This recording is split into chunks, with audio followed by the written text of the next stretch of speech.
একদল প্রফেশনাল ডাকাত সফলভাবে তাদের একটা হাইস্ট শেষ করে, কিন্তু মিশন শেষেই তাদেরকে বিট্রে করে বসে গ্যাংয়ের এক মেম্বার। তবে তার এই বিশ্বাসঘাতকতা থেকে প্রতিশোধ নিতে গিয়ে শুরু হয় আর একটা হাইস্ট, আর এই হাইস্ট ছিল আগের চেয়েও আরো বেশি অ্যাডভেঞ্চারাস। শেষমেশ হাইস্ট করতে গিয়ে প্রতিশোধের খেলা কিভাবে পূর্ণ হয় তা জানতে হলে দেখতে হবে পুরো ভিডিও। বলছিলাম এই বছরের রিলিজ হওয়া অসাধারণ ক্রাইম অ্যাকশন মুভি প্লে ডার্টির কথা।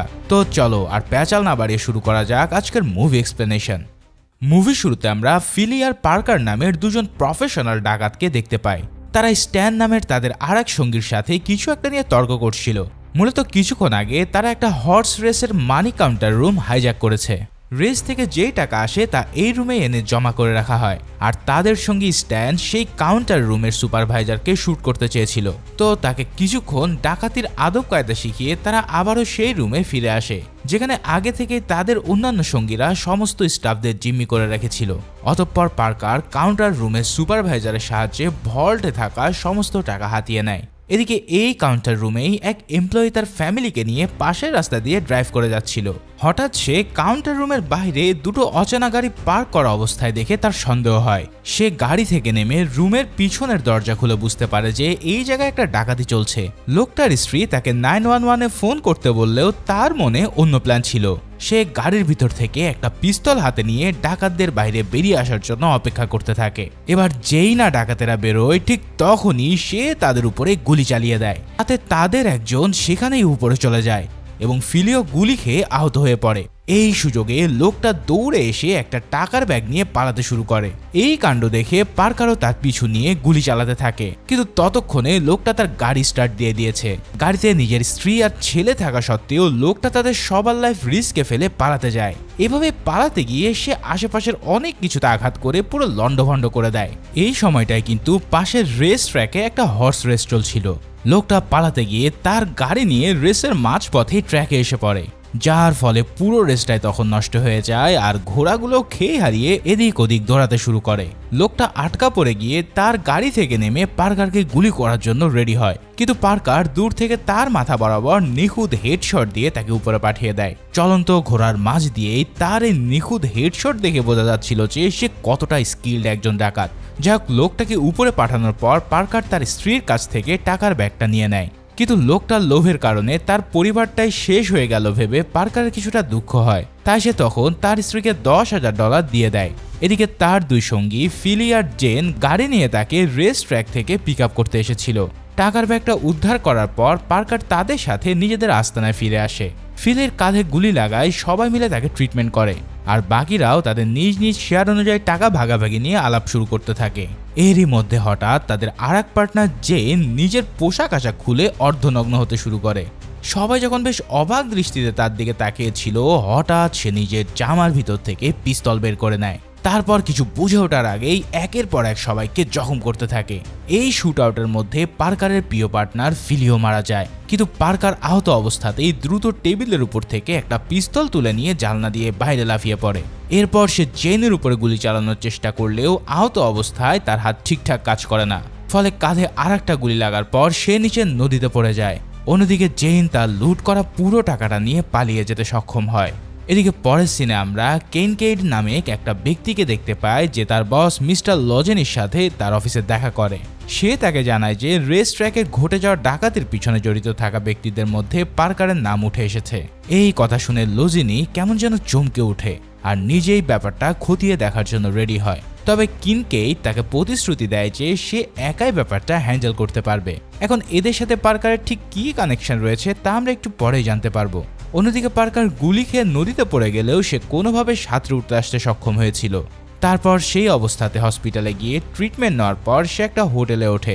পার্কার কিন্তু রিসিপশনিস্টের কাছ থেকে হোটেলের 12 নম্বর রুম চেয়েছিল, কিন্তু আগে থেকেই সেই রুম বুকড হয়ে যাওয়ায় তাকে অন্য একটা রুম দেওয়া হয়। কিন্তু পার্কার কাউকে তোয়াক্কা না করেই হঠাৎ সেই রুমের ভিতরে ঢুকে পড়ে। তারপর রুমের দেওয়ালের উপরে থাকা কাঠের পার্টিশন ভেঙে ভিতর থেকে একটা ব্যাগ বের করে নেয়। এই ব্যাগের ভিতর পিস্তল সহ আরো অনেক জিনিস ছিল যেগুলো সে আগেই এই রুমে লুকিয়ে রেখেছিল।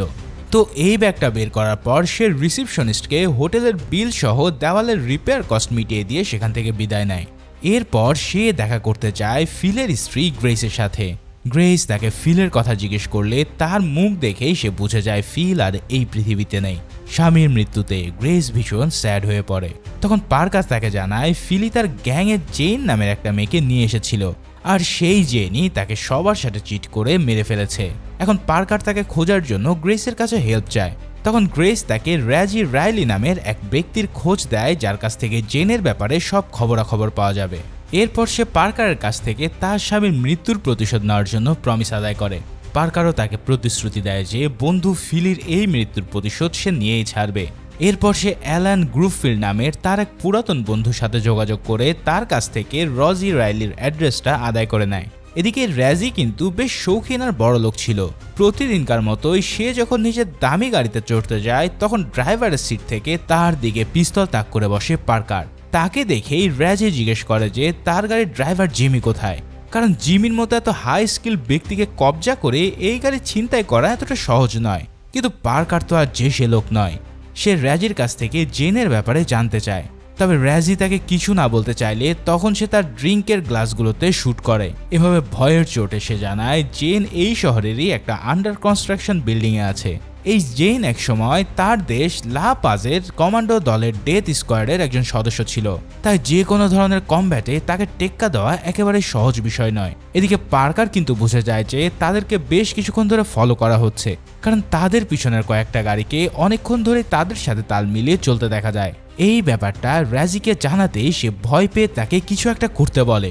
বিনিময়ে সে তাকে জেনের অ্যাড্রেস দেওয়ার কথা জানায়, কিন্তু তার আগে জেনের লোকেরা এসে তার গাড়িটাকে সজোরে ধাক্কা দেয় এবং এই ধাক্কার কারণে র্যাজির দামি গাড়ির অবস্থা পুরো বেহাল হয়ে পড়ে।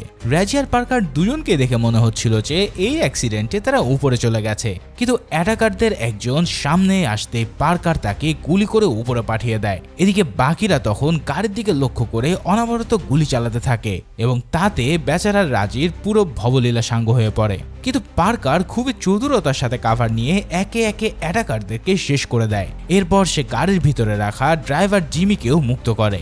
জিমি যখন দেখে যে কিছু লোক গাড়ির দিকে গুলি চালাচ্ছে তখন সে নিজেও পিস্তল নিয়ে তাদের দিকে গুলি চালায়। এভাবে কয়েকজনকে খতম করে দেওয়ার পর সে নিজেও গুলি খেয়ে মারা পড়ে। ফাইনালি এই গোলাগুলিতে কেবল একজনই বেঁচে থাকে। পার্কার তাকে আহত অবস্থায় তুলে নিয়ে একটা গাড়িতে এনে বসায়। এরপর সেই গাড়ির মালিকের কাছ থেকে চাবি নিয়ে এসে ঘটনাস্থল থেকে দ্রুত সরে পড়ে।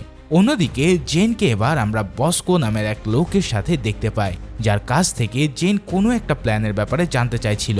কিন্তু বস্কো তাকে বলে যে আমি যদি এই প্ল্যান তোমাকে বলে দিই তাহলে তুমি তো আমাকে সাথে সাথেই মেরে ফেলবে। তখন জেন বলে বিশ্বাসই হলো আমাদের এই ক্রাইম জগতের মূল ভিত্তি, তাই কিছু পেতে হলে অবশ্যই তোমাকে বিশ্বাস রাখতে হবে।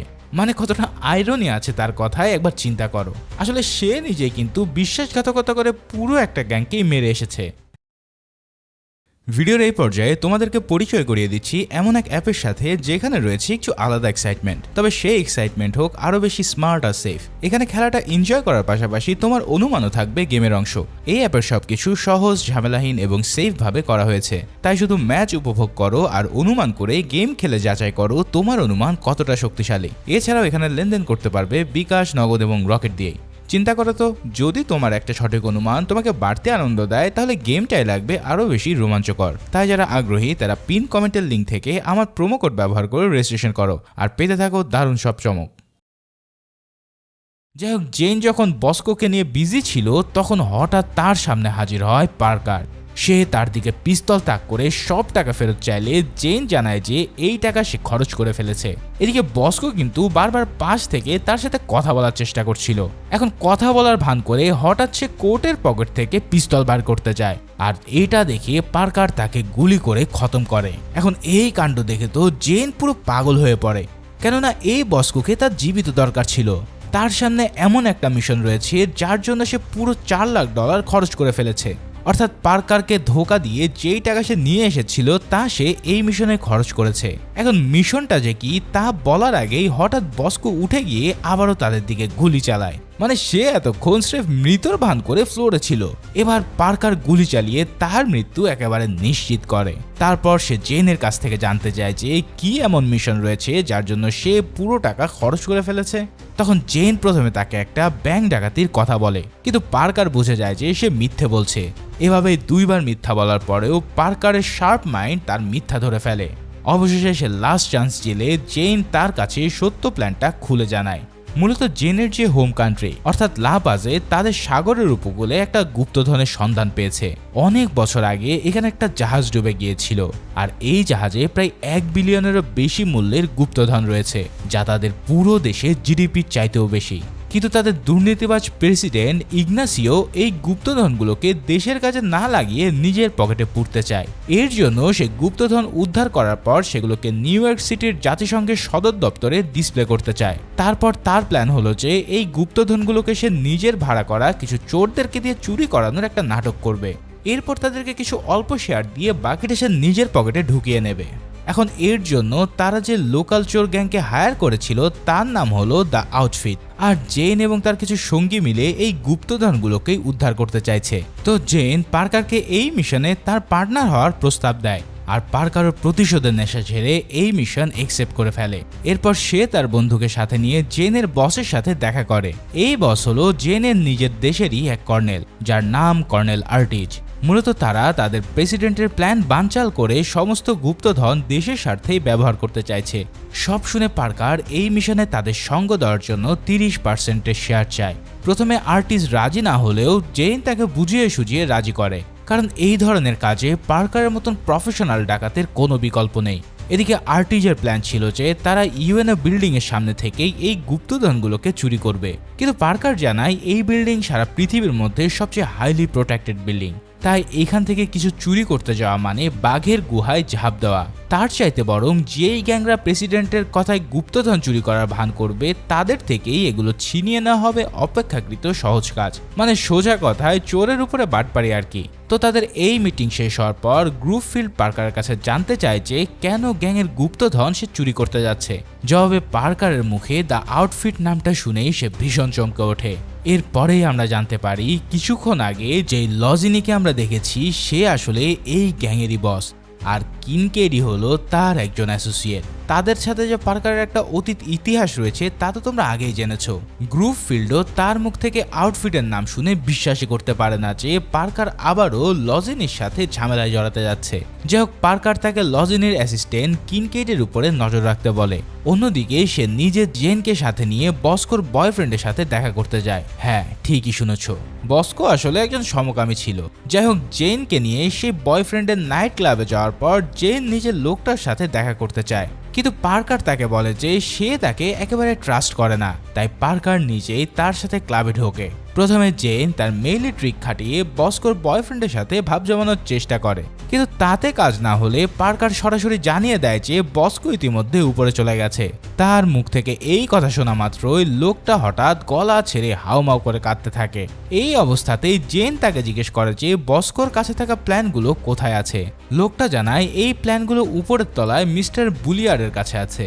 অন্যদিকে গ্রুপফিল্ড পার্কারকে ফোন করে জানায় যে কিনকেড তার কিছু লোক নিয়ে একটা নাইট ক্লাবের দিকে যাচ্ছে। হঠাৎ কিছু লোক এসে সেই একই ক্লাবে হামলা করে বসলে পার্কার বুঝে যায় এরা কিনকেডেরই লোক। তারা এসে ফাঁকা গুলি করে সবাইকে ভয় পাইয়ে দেয়। এরপর তারা বস্কোর বয়ফ্রেন্ডকে মারতে মারতে জিজ্ঞেস করে যে বস্কো কোথায়, কারণ বস্কো মিসিং হওয়ার পর থেকেই লজিনির আদেশে কিনকেড তাকে খুঁজে বেড়াচ্ছিল। কিন্তু লোকটা তো বস্কের সন্ধান দিতেই পারে না, উল্টো ভয়ের চোটে হঠাৎ তার হার্ট অ্যাটাক শুরু হয়। এই কাণ্ড দেখে জেন সামনে এগিয়ে এসে সবাইকে বলে সে একজন ডাক্তার। তারপর সে বয়ফ্রেন্ডকে বাঁচানোর ভান করে টেবিলের নিচ থেকে পিস্তল তুলে নেয়। এরপর একটানা গুলি চালিয়ে সে কিনকেডের সব লোককেই একেবারে ছাতু বানিয়ে ফেলে। এদিকে পার্কার তখন মিস্টার বুলিয়ারের কাছ থেকে সেই প্ল্যানের কপিটা আনতে যায়।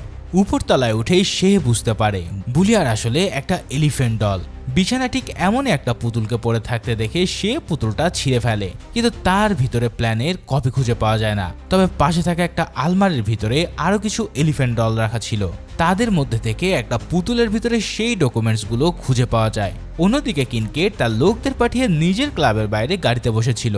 হঠাৎ ভিতর থেকে প্রচন্ড হট্টগোল শুনে সে নিজেই ক্লাবের ভিতরে ঢুকে পড়ে। তারপর দোতলায় উঠে সে সরাসরি পার্কারের উপরে হামলা করে বসে। তাদের দুজনের মধ্যে বেশ কিছুক্ষণ ধরে একটা ফাইট হয়। শেষমেশ পার্কার তাকে সহজেই কাবু করে দোতলার জানলা থেকে নিচে ফেলে দেয়। যদিও একটা গাড়ির উপরে পড়ায় কিনকেড প্রাণে বেঁচে যায়, কিন্তু তবুও তার শরীরের বেশ কিছু হাড়গোড় ভাঙা পড়ে। তো প্ল্যানের ফাইলগুলো পেয়ে পার্কার তখন দুজনকে নিয়ে সেই ক্লাব থেকে সটকে যায়। অন্যদিকে কিনকেটকে হসপিটালে নিয়ে যাওয়া হলে লজেনি তার সাথে দেখা করতে আসে। তার মুখ থেকে সব শুনে সে বলে যে পার্কারকে তার নিজেরই হ্যান্ডেল করা উচিত ছিল। এদিকে পার্কার তার আগের পার্টনার অ্যাড, ব্র্যান্ডা এবং স্টানকে এই মিশনে ডেকে নেয়। আগের শুট আউটে জেন যাদেরকে মারতে পারেনি তাদের সবাই এই হাইস্টে যোগ দেয়। কর্নেল আর্টিস্ট সহ সবার উদ্দেশ্যে পার্কার তার বিস্তারিত প্ল্যান বর্ণনা করে। দ্য আউটফিট গ্যাং ইউএনএ বিল্ডিং থেকে কিভাবে ট্রেজারি চুরি করবে তার ব্যাপারে তাদের বিস্তর আইডিয়া নেই, কিন্তু তারা তাদের কাজ করুক এই ব্যাপারে পার্কারেরও কোনো মাথা ব্যথা নেই। তবে এই গুপ্তধন চুরি করার পর আউটফিট টিম যখন সেগুলো অন্যত্র নিয়ে যাবে তখনই তাদের আসল কাজ শুরু হবে। গুপ্তধনগুলোকে অনেকগুলো ব্যাগের মধ্যে একটা ট্রেনে সরিয়ে নেওয়ার প্ল্যান ছিল আউটফিট গ্যাংয়ের। এই ট্রেন মূলত একটা মালবাহী ট্রেন, যাকে স্টেশন থেকে অটোমেটেড সুইচ বোর্ডের সাহায্যে কন্ট্রোল করা যায়। সো তাদের জন্য কাজটা বেশ ইজি হয়ে গেল। এই ব্যাপারটা তারা বস্কোর ফাইল থেকে আসলে জানতে পেরেছে। তো রাতের বেলায় যখন এই ট্রেন করে গুপ্তধনগুলো অন্য স্টেশনে নিয়ে যাওয়া হবে তখন সেখানকার ক্রুদের তারা আগে থেকে জিম্মি করে ফেলবে। তারপর ক্রুদের জায়গায় ট্রেন দখল করে নেবে পার্কারের টিম। এরপর তারা ট্রেনের স্পিড বাড়িয়ে ঘন্টায় 110 কিলোমিটারেরও বেশি গতি দেবে, যার কারণে এই ট্রেন এত গতি ধরে রাখতে না পেরে লাইন থেকে সরে গিয়ে ক্র্যাশ করবে। আর এই সুযোগেই সমস্ত গুপ্তধন হাতিয়ে নেবে পার্কার আর তার দল। তো এই প্ল্যান সেট করে পার্কার আবারও তার প্রিয় হোটেলে যায়, কিন্তু এইবার লাকিলি তার জন্য 12 নাম্বার রুমটা আগে থেকে খালি ছিল। তাই ম্যানেজার তাকে চিনতে পেরে সাথে সাথে রুমের চাবিটা দেয়। কিন্তু রুমে ঢোকার পরেই সে জেনকে তার রুমে দেখতে পায়। জেন আগে থেকেই খুব শর্ট একটা ড্রেস পরে তার জন্য ড্রিঙ্কস হাতে দাঁড়িয়েছিল। সে তাকে সেই জাহাজের স্টোরিটা শোনানোর নাম করে অনেকটা সিডিউস করার চেষ্টা করে, কিন্তু হঠাৎ সেখানে জেনের বডিগার্ড মাতেও চলে আসে, যে কিনা আগে থেকেই তার উপরে ক্রাশ ছিল। এখন রুমে ঢোকা মাত্রই সে পার্কারকে এক ঘুষিতে অজ্ঞান করে দেয়। তারপর তারা তাকে একটা নির্জন জায়গায় নিয়ে টর্চার করতে থাকে। এরপর মাতেও জানায় যে সে তাকে আউটফিট গ্যাংয়ের হাতে তুলে দিতে চলেছে। তখন পার্কার বলে, যদি তোমরা আমাকে তাদের হাতে তুলে দাও তাহলে তোমাদেরকেও তারা রেহাই দেবে না, কারণ তারা জানে যে এই হাইস্টে আমরা সবাই একসাথে পার্টনার হিসেবে আছি। তখন মাতেও বলে, আমরা তো তোকে এখানেই ফেলে যাব। এই কথা বলে তারা সেখান থেকে রওনা দিতে যায়। মূলত তাদের প্ল্যান ছিল যে তারা পার্কারকে রেখে আউটফিট টিম চলে আসার আগেই পালিয়ে যাবে। কিন্তু হঠাৎ দূর থেকে গাড়ির শব্দ এলে মাতেও তার সঙ্গীদেরকে ব্যাপারটা চেক করার জন্য পাঠায়। তখন পার্কার তাকে বলে যে এই লোকগুলো কিন্তু ভীষণ খতরনাক, তাই যদি মাতেও তাকে মুক্ত করে দেয় তাহলে তারা দুজনে মিলে তাদেরকে হ্যান্ডেল করতে পারবে। এখন দূর থেকে তার সঙ্গীর আর্তনাদ শোনা গেলে মাতেও পার্কারের কথায় কনভিন্স হয় আর তাকে মুক্ত করে দেয়। এরপর হঠাৎ তাদের সামনে এসে জেন হাজির হয়। সে মাতেওকে বলে, তুই কি ভেবেছিলে আমি তোর গার্লফ্রেন্ড? মানে তার এই বোকামির জন্য আরেকটু হলেই পুরো প্ল্যানটাই মাঠে মারা যাচ্ছিল। কিন্তু জেন তার ফোনে ট্র্যাক করে তাদের লোকেশন খুঁজে বের করতে সক্ষম হয়। এবার হঠাৎ পিছন থেকে এক লোক এসে তাদের উপরে আক্রমণ করে বসে, কিন্তু কারো কোনো ক্ষতি হওয়ার আগে পার্কার তাকে মেরে উপরে পাঠিয়ে দেয়। তখন মাতেও তাকে বলে, আরে তুমি তো আমার জীবন বাঁচিয়ে দিয়েছো। এই কথা বলেই সে তাকে হাক করতে গেলে পার্কার তাকে চেপে ধরে নিজেকে আড়াল করে নেয়, কেননা দূর থেকে আরো একজন তার দিকে গুলি চালানোর জন্য রেডি হচ্ছিল। কিন্তু সামনে মাতেও থাকায় সবগুলো গুলি এসে লাগে তার গায়ে, আর বেচারা সেখানেই পরপারে চলে যায়। তারপর জেন তার পিস্তল দিয়ে সেই লোকটাকেও উপরে পাঠিয়ে দেয়। এদিকে হঠাৎ তাদের একজনের ফোন বেজে উঠলে পার্কার সেই কলটা রিসিভ করে। ওপাশ থেকে লজিনি তার গলা শুনে তাকে চিনে ফেলে। এরপরে আমরা জানতে পারি কেন লজিনি আর পার্কারের মধ্যে আগেই একটা গ্যাঞ্জাম লেগে আছে। আসলে পার্কার লজিনির বসকে মেরে তার উপকারী করেছিল, তার জন্যই লজিনি এই আউটফিট গ্যাংয়ের বস হতে পেরেছে। কিন্তু বস হওয়ার পর সে পার্কারকে তার নিজের জন্য একটা থ্রেট ভাবতে থাকে। তাই তাদের দুজনের মধ্যে একটা ডিল হয়, যেখানে শর্ত ছিল পার্কার আর লজিনি একে অপরের কোনো কাজে বাধা দেবে না। কিন্তু এবার পার্কার সরাসরি তার পাকা ধানে মই দিতে যাচ্ছে। তাই লজিনি তাকে হুমকি দেয় যে কাল সকালের মধ্যে তার লাশ রাস্তায় পড়ে থাকবে। এছাড়াও সে জানায় তাদের প্ল্যান সে আগে থেকেই জানতো, তাই হাইস্ট একদিন এগিয়ে আজকেই তারা ইউএন অফিস থেকে গুপ্তধন সরিয়ে ফেলবে। এই কথা শুনে পার্কারের মাথায় যেন আকাশ ভেঙে পড়ে। সে দ্রুত গ্রুপ ফিল্ডকে ফোন করে সবাইকে নিয়ে হাইস্টের জন্য রেডি হতে বলে। এদিকে তারা সবাই কিন্তু ততক্ষণ মাতাল অবস্থায় পড়েছিল, কারণ তারা তো জানতো যে হাইস্ট হবে আগামীকাল রাতে। কিন্তু পার্কারের ফোন পেয়ে সবাই কাজ হারা দিয়ে ওঠে হাইস্টের জন্য। এরপর অ্যাড আর ব্র্যান্ডা তাদের প্ল্যান মোতাবেক ট্রেন স্টেশনের দিকে রওনা দেয়। আর গ্রুফিল্ড এক লোককে ঘুষি মেরে তার বাইক নিয়ে রওনা দেয়। অন্যদিকে স্টানো ড্রাঙ্ক অবস্থাতে একটা ট্রাক চুরি করে হাইস্টের জন্য। অ্যাড আর ব্রান্ডা স্টেশনে পৌঁছে ট্রেন অপারেটরদেরকে জানায় যে গ্লাসকক নামের এক ব্যক্তি তাদেরকে হাইজ্যাক করতে চলেছে। আসলে এটাই ছিল তাদের প্ল্যান, কারণ গ্লাসকক তাদের টিমেরই অংশ ছিল। তো তাদের এই কথা শুনে গ্লাসকক বাকিদের পিস্তল তাক করে তাদেরকে জিম্মি করার ভান করে। তখন একজন অপারেটর অ্যাড আর ব্র্যান্ডার দরজা খুলে দিলে তারা ভিতরে ঢুকে গ্লাসকককে মেরে অজ্ঞান করে দেয়। এদিকে বিপদ থেকে উদ্ধার পেয়ে গেছে ভেবে সবাই যখন হাততালি দিতে যায়, ঠিক তখনই তারা তাদেরকে জিম্মি করে নেয়। তখন সবাই বুঝতে পারে যে তাদের সাথে আসলে গেম খেলা হয়েছে। অন্যদিকে পার্কার কিন্তু ততক্ষণ জেনকে নিয়ে স্টেশনের দিকে রওনা দিয়েছিল। প্ল্যান মোতাবেক অ্যাড আর ব্র্যান্ডাও কন্ট্রোল বোর্ডের মাধ্যমে ট্রেনের স্পিড বাড়তে থাকে। ট্রেনের ভিতরে থাকা আউটফিট গ্যাংয়ের মেম্বাররা বুঝতেই পারছিল না যে তাদের সাথে আসলে হচ্ছেটা কি। অন্যদিকে গ্রুফিল্ডও তার বাইক নিয়ে স্টেশনের কাছে এসে পড়ে। তার বাইক বরফে পিছলে গেলেও সে বাইক থেকে নেমে রেল লাইনের দিকে দৌড়ে যায়। পার্কারের কথা মতো সে কয়েকবার চেষ্টা করার পর ট্রিপ সুইচ ভাঙতে সক্ষম হয়। এই সুইচে কিন্তু ট্রেনের জন্য ঠিকঠাক ট্র্যাক সেট করার কাজ করে থাকে। তবে সুইচ ভাঙলেও ট্রেনের স্পিড যথেষ্ট না বাড়ায় সেটা লাইন থেকে সরে যায়নি। পার্কার আর জেইন ইতিমধ্যে টার্নে এসে দাঁড়িয়েছিল, যেখানে এই ট্রেনটা ক্র্যাশ হওয়ার কথা। কিন্তু ট্রেন তাদেরকে পাস করে গেলে তারা বুঝতে পারে যে তাদের প্ল্যান ফেল হতে চলেছে। তবে তাদের সামনে তখনও আরও একটা সুযোগ ছিল পরবর্তী টার্নে ট্রেনটাকে লাইন থেকে সরানো। এবার গ্রুফিল্ড সেই টার্নের ট্রিপ সুইচটাকেও ভেঙে দেওয়ার জন্য সেদিকে রওনা হয়। কিন্তু স্ট্যান হঠাৎ তার ট্রাক নিয়ে এসে তাকে ধাক্কা দেওয়ার কারণে সে তাকে দেখতে পায়নি। গ্রুফিল্ড মাটিতে পড়ে তাকে দেখার জন্য ট্র্যাক রিভার্স করতে গিয়ে ঘটে আর এক বিপত্তি। উঁচু এক ক্রেনের ধাক্কা খেয়ে সেই ট্র্যাকটা আটকে যায়। কিন্তু গ্রুফিল্ডের জ্ঞান ফিরে আসা মাত্রই সে পরপর কয়েকবার পিস্তল দিয়ে শুট করে ট্রিপ সুইচটাকে ভাঙতে সক্ষম হয়। এদিকে পার্কার আর জেনও ততক্ষণে সেই টার্নের কাছে এসে পৌঁছে গিয়েছিল। কিন্তু কাছে এসেই তারা বুঝতে পারে যে এই টার্ন অনেক উঁচু, অর্থাৎ এত উঁচু থেকে ট্রেন ক্র্যাশ করলে তার ইম্প্যাক্ট হবে ভয়াবহ। তাদের সামনে থেকে ট্রেন আছড়ে পড়লে পার্কার গাড়িটাকে দ্রুত বেগে রিভার্স করে দেয়। ভাইরে ভাই, এই লেভেলের ইন্টেন্স ক্র্যাশ সিন আমি খুব কমই দেখেছি। এই ট্রেন লাইন থেকে সরে গিয়ে নিচে পড়ার পরপরই তার কয়েকশো মিটারের মধ্যে সবকিছু পুরো লন্ডভন্ড করে দেয়। গ্রুফিল্ডের উপর দিয়ে ট্রেনের বগিগুলো একদম কাগজের মতো উড়ে যায়। পার্কারও কোনোভাবে গাড়ি রিভার্স করে একটা শপের ভিতরে গাড়ি ঢুকিয়ে দিয়ে এই ক্র্যাশ থেকে বেঁচে ফেরে। এই সময় তাদের গাড়ির উপর ট্রেন থেকে আউটফিটের এক মেম্বার এসে পড়ে। এরপর গাড়ি থেকে বের হয়ে তারা ট্রেনের কন্টেনার খুলেই পুরো টাসকি খেয়ে যায়। যেই কন্টেনারে গুপ্তধন থাকার কথা ছিল তার ভিতরে আছে এক গাদা পাথর। তখন তারা বুঝতে পারে যে লজেনে আসলে তাদেরকে বলদ বানিয়েছে। এদিকে আউটফিটের টিমের কিছু লোক এসে তাদের উপরে গুলি চালাতে থাকে। তখন তারা কোনোভাবে সেই লোকগুলোকে খতম করে গাড়ি নিয়ে পালিয়ে যায়। কিন্তু গাড়ির টায়ার ফেটে যাওয়ার কারণে তারা পুলিশের সামনে আটকা পড়ে। কিন্তু হঠাৎই স্ট্যান আর একটা পুলিশ কার নিয়ে এসে সামনে থাকা পুলিশ কারকে ধাক্কা মেরে তাদের উদ্ধার করে। তো এই হাইস্ট এভাবে ফেল করার পর তাদের প্রত্যেকেই ভীষণ আপসেট ছিল।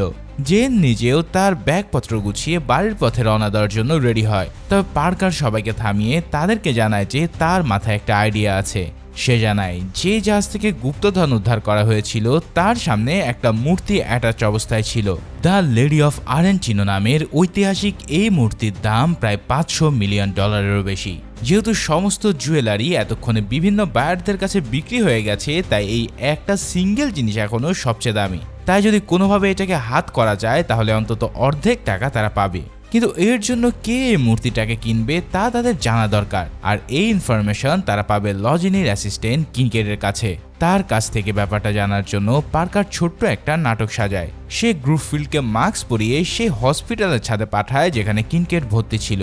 তারপর তার কথা মতো গ্রুফিল্ড একজন ডিপ্রেস ব্যক্তির মতো অ্যাক্টিং করে ছাদ থেকে জাম্প করার ভান করতে থাকে। তখন কিনকেটের এক বডিগার্ড ব্যাপারটা চেক করার জন্য ছাদে উঠলে পার্কার তাকে মেরে অজ্ঞান করে দেয়। তারপর তারা তাকেই মাস্ক পরিয়ে ছাদ থেকে ফেলে দেয়। এবার তারা দুজন কিন্তু আগে থেকে পুলিশের ড্রেস পরে নিয়েছিল, তাই পুলিশ সেজে তারা কিনকেটের ক্যাবিনের সামনে গিয়ে দরজায় নক করে। এখানে তার আরেক বডিগার্ড এসে দরজা খুলে দিলে তারা তাকেও মেরে অজ্ঞান করে ফেলে। এবার কিনকেট তাদেরকে দেখে ভীষণ প্যানিকড হয়ে পড়ে, কারণ পার্কার তাকে ছাদ থেকে ফেলে দিয়েছিল। কিন্তু যখন সে জানতে পারে যে তার এক বডিগার্ডকেও সে ছাদ থেকে ফেলে দিয়েছে, তখন সে ভয়ের চোটে অজ্ঞান হয়ে যায়। এবার বাধ্য হয়ে পার্কার তার গার্লফ্রেন্ডকেই বায়ারের নাম জিজ্ঞেস করে। আর অবাক করা ব্যাপার হলো যে কিনকেটের গার্লফ্রেন্ড তার নামটা জানতো। সে জানায় ফিনিয়াস পল নামের এক বিলিয়নিয়ার মূর্তিটাকে কিনতে চলেছে। তো এবার পার্কার একটা রেস্টুরেন্টে হাজির হয় যেখানে এই ফিনিয়াস পল তার এক বন্ধুর সাথে ডিনার করছিল। পার্কার তার কাছে মূর্তির ব্যাপারে জানতে চাইলে সে তাকে হুমকি দিয়ে বলে, তুমি কার সাথে কথা বলছো জানো? তারপর সে দ্রুত তাকে তার সামনে থেকে সরে যেতে বলে, কিন্তু পার্কার তার তোয়াক্কা না করে তার বন্ধুকেই সবার সামনে শুট করে দেয়। এই কাণ্ড দেখে তো ভয়ে ফিনিয়াসের প্যান্ট ভিজে যাওয়ার মতো অবস্থা।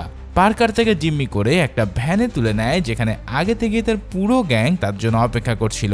এবার ফিনিয়াস তাদেরকে জানায় যে মূর্তিটা শহরের গ্রিনব্রুক এরিয়ার একটা সিক্রেট ভল্টের মধ্যে রাখা আছে, তবে টাংস্টেন অ্যালয় দিয়ে তৈরি এই ভল্ট ভাঙার সাধ্য এই পৃথিবীর কারোরই নেই। তবে আগামীকাল সকালে ভল্টের টাইম লক খুলে যাবে আর কেবল তখনই ভল্টটা খোলা পসিবল হবে।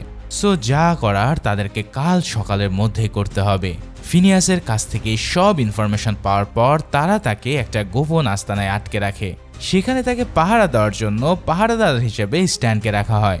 অন্যদিকে গ্রুপ ফিল্ডার পার্কার যায় সেই ভল্টটাকে ভাঙতে। প্রথমে তারা সিকিউরিটি গার্ডদের বোকা বানিয়ে তাদেরকে মেরে অজ্ঞান করে ফেলে। এরপর ভল্টের ভিতরে ঢুকে এক্সপ্লোসিভ ফিট করে ব্লাস্ট করতেই সেই ভল্টটাই সহজে খুলে যায়। অথচ ফিনিয়াস বলেছিল যে তার নিজের কোম্পানির ভল্ট নাকি কেউ ভাঙতে পারবে না, কিন্তু পার্কারের মতো জিনিয়াস চোরের কাছে সব কিছু ডাল ভাত। যাই হোক, ভল্ট ভাঙার পর মূর্তিটাকে একটা ট্রলির উপর রেখে সেটাকে গাড়ির সাথে বেঁধে তারা রওনা দেয়। এদিকে স্ট্যান কিন্তু ফিনিয়াসকে পাহারা দিতে গিয়ে একের পর এক সিগারেট খাচ্ছিল। তার মধ্যে কোনো সিরিয়াসনেসই ছিল না। মাঝরাতে সে ড্রাঙ্ক হয়ে ঘুমিয়ে পড়লে ফিনিয়াস তার হাতের বাঁধন কেটে নিজেকে মুক্ত করতে সক্ষম হয়। তারপর সে মাঝ রাস্তায় একটা গাড়ি থামিয়ে ফোন ধার চেয়ে সোজা লনিজিকে ফোন করে। লজিনি যখন জানতে পারে যে পার্কার ভল্ট ভেঙে সেই মূর্তিটাকে নিয়ে যাচ্ছে, তখন তার মাথায় যেন বাজ পড়ে। তৎক্ষণাৎ সে নিজের গ্যাং নিয়ে তাদেরকে আটকানোর জন্য রওনা হয়। এদিকে জেন কিন্তু পথের মধ্যে এক পাহাড়ের উপরে দাঁড়িয়ে পার্কার আর গ্রুপ ফিল্ডের উপরে নজর রাখছিল। হঠাৎ সামনে থেকে আউটফিট গ্যাংয়ের গাড়িগুলোকে সে আসতে দেখে। তখন তারা টের পায় যে লজিনে আসলে তাদের হাইস্টের ব্যাপারে জেনে গেছে। দেখতে দেখতে লজিনের লোকেরা তাদের পিছু নিয়ে পিছন থেকে গুলি শুরু করে। তখন গ্রুপ ফিল্ড গাড়িটাকে বনের ভিতরে ঢুকিয়ে দেয় আর পার্কার তখন মারাত্মক স্টাইলে চলন্ত গাড়ি থেকে জাম্প করে টলির উপরে উঠে পড়ে। তারপর সে অদ্ভুত কায়দায় গুলি চালিয়ে একটা গাড়িকে উড়িয়ে দেয়। তবে বন ক্রস করার পর হঠাৎ তাদের গাড়ি একটা বাম্পারের সাথে ধাক্কা খেলে পার্কার লিটারেলি উড়ে যায়। তারপর সে একটা বিল্ডিং এর কাঁচ ভেঙে সোজা সেখানকার বেডরুমে গিয়ে পড়ে। তবে সে ওই বিল্ডিং এ লোকজনের তাড়া খেয়েও কোনোভাবে সেখান থেকে বেরোতে সক্ষম হয়। এরপর সে দৌড়ে আবারও এসে ট্রলির উপরে পড়ে। লজিনির আরও কিছু লোক কিন্তু তখনও তার পিছে ধাওয়া করছিল। এদিকে গাড়ির সাথে যে চেইন দিয়ে ট্রলিটাকে বেঁধে রাখা হয়েছিল সেটা হঠাৎ লুজ হয়ে যায়, যার ফলে পার্কার তার ব্যালেন্স না রাখতে পেরে আবারও মাটিতে পড়ে। তবে এবার জেন একটা গাড়ি নিয়ে এসে চলন্ত গাড়ি থেকেই মারাত্মক স্টাইলে গুলি চালাতে থাকে। তারপর সে আর পার্কার মিলে তাদের আশেপাশে থাকা লজিনির সব লোকদের খতম করে ফেলে। এদিকে গ্রুপ ফিল্ড কিন্তু তখনও গাড়ি চালিয়ে যাচ্ছিল। তার পথে আরো কিছু লোক এসে তার উপরে হামলা করতে থাকে। এর মধ্যে আবার ট্রলির চেন পুরোপুরি খুলে গিয়ে সেটা তার গাড়ি থেকেই আলাদা হয়ে যায়। ফলে গ্রুপ ফিল্ড গাড়ির ড্রাইভারকে ড্রাইভ করে সেখান থেকে সরে পড়তে বাধ্য করে। আর লজেনের লোকেরা মক্ষম সময়ে মূর্তিটাকে সামনে পেয়ে সেখান থেকে নিয়ে যায়। তো তারপর তারা এই মূর্তি সরাসরি ফিনিয়াসের কাছে ডেলিভার করে। কিন্তু সে হঠাৎ মূর্তির উপরে হাত বোলাতে গিয়ে বুঝতে পারে যে এই মূর্তিটা আসলে নকল। তখন সে সরাসরি লা পেজার প্রেসিডেন্ট ইগানিসিকেও কল করে। প্রেসিডেন্ট লজেনিককে ফোন দিয়ে প্রচুর গালাগালি করতে থাকে, কারণ সে ভেবেছিল লজেনি বুঝি পলকে নকল মূর্তি গুছিয়ে দিয়েছে। কিন্তু আসল কাজটা তো করেছিল আসলে পার্কার। গত রাতে তারা আসলে রিয়েল ভল্টটাই ভাঙেনি, এর বদলে আগে থেকে অন্য একটা ভল্টে নকল মূর্তি রেখে সেটাকে ভাঙার একটা নাটক সাজিয়েছিল। অন্যদিকে ড্রাঙ্ক হয়ে পড়ে থাকা স্ট্যান আসলে পার্কারের কথা মতোই অ্যাক্টিং করছিল, মানে ইচ্ছা করে সে পলকে যেতে দিয়েছে যাতে পল লজেনিকে ফোন করে ব্যাপারটা জানায়। শুধু তাই নয়, গ্রুপ ফিল্ডও ইচ্ছে করেই ট্রলির নিচের চেনটা লুজ করে দিয়েছিল যাতে মূর্তিটা আউটফিট গ্যাংয়ের হাতে পড়ে। এভাবেই তারা পুরো আউটফিট গ্যাংকে বলদ বানিয়েছে। ভাইরে ভাই, এই যেন পুরো মানি হাইস্ট লেভেলের মাস্টার প্ল্যান। যাই হোক, এবার তারা সত্যিকার ভল্টটাকেই এক্সপ্লোসিভ দিয়ে উড়িয়ে দেয়। তারপর ভল্টের দেওয়াল ধসে যেতেই ভিতরে দেখা যায় আসল সেই ঐতিহাসিক মূর্তি। এরপর তারা একসাথে মিলে মূর্তিটাকে সরানোর ব্যবস্থা করতে থাকে, কিন্তু তার আগে সেখানে এসে হাজির হয় লজেনি এবং তার গ্যাং। তারা প্রথমে বাইরে পাহারায় থাকা স্ট্যানকে মেরে জিম্মি করে নেয়। তারপর লজেনি সরাসরি পার্কারের মুখোমুখি হয়ে তাকে অস্ত্র ফেলে দিতে বাধ্য করে। সে কিন্তু পার্কারের পুরো প্ল্যানটা বেশ ভালোভাবে বুঝে গিয়েছিল। মূলত পার্কার আসলে ভল্টগুলোকে রিপেইন্ট করে দিয়েছিল, আর এর ফলে 1 নম্বর ভল্ট হয়ে যায় 3 নম্বর ভল্ট। আর পার্কার ঠিক সেই ভল্টটাকে উড়িয়েছিল, যেমনটা এর আগে তোমরা জেনেছো। লজেনি তাকে বলে যে এত কিছু করে তোমার লাভ হলো কি, শেষমেশ প্ল্যান তো আর কাজ করলো না। তখন পার্কার মুচকি হেসে বলে সে জানতো যে আউটফিট গ্যাংয়ের আর্থিক অবস্থা খুবই খারাপের দিকে, আর এই মূর্তিটা বেচে যে লাভ হতো তার বড় অংশ পাবে এই আউটফিট। কিন্তু পার্কার তো আর সেটা হতে দেবে না। সে লজেনিকে মূর্তির দিকে ভালোভাবে তাকাতে বলে। তখন লজেনি দেখতে পায় মূর্তির সারা শরীরে পেঁচানো আছে ট্র্যাপ ওয়্যার, আর পার্কারের হাতে আছে একটা রিমোট কন্ট্রোল, অর্থাৎ এটা চাপ দিলেই এই মূর্তিটা ধ্বংস হয়ে যাবে। তখন খাদের কিনারায় পড়ে লজেনি তার সাথে ডিল করার চেষ্টা করে।